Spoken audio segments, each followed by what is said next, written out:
Hey guys, this is Gage from Reckless Racers YouTube channel. I am showing you an unboxing video. So, hold on, let me put my stuff away. So, I'll show you what we got for it.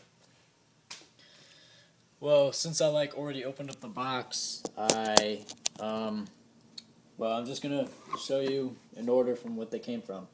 Okay, well first I got 7653 red cruiser wheels. Then I got 9-inch trucks.